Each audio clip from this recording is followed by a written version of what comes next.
Macmillan Audio presents The View from Flyover Country, Dispatches from the Forgotten America, by Sarah Kendzior, read for you by the author.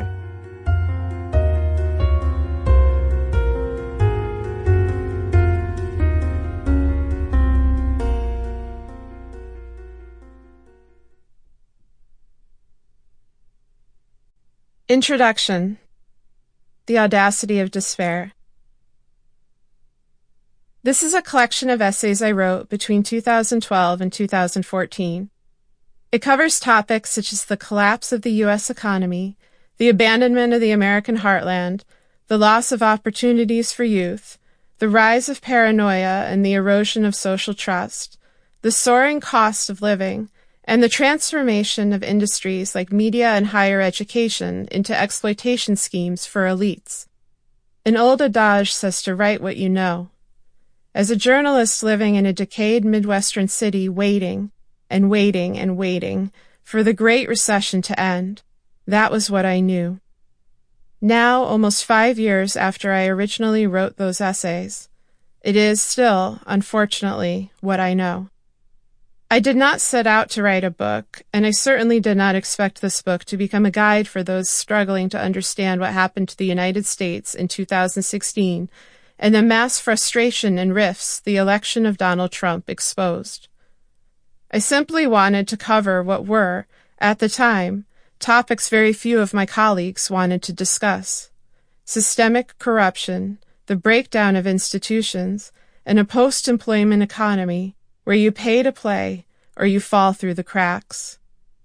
As the industries I worked in kept collapsing, I fell through the cracks myself a few times, and the only consolation from that experience is that the view from the cracks is a lot clearer than the view from above.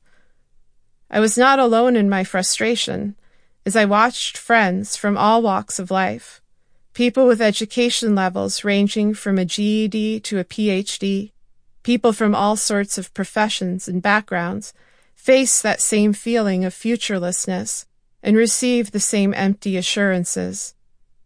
The economy is cyclical, experts assured us, in a line that reeked of spin. At a time when Americans were being continually informed that our crises were over, the wars in Iraq and Afghanistan were ending, we lived in a post-racial society, the good jobs would be back any day now, I saw no improvements on the ground. America had returned to normal, politicians and pundits proclaimed, but normal felt like a crisis. And when you live in a crisis, you write with urgency because you need problems to be solved. So in the era of the audacity of hope, I made a case for the audacity of despair.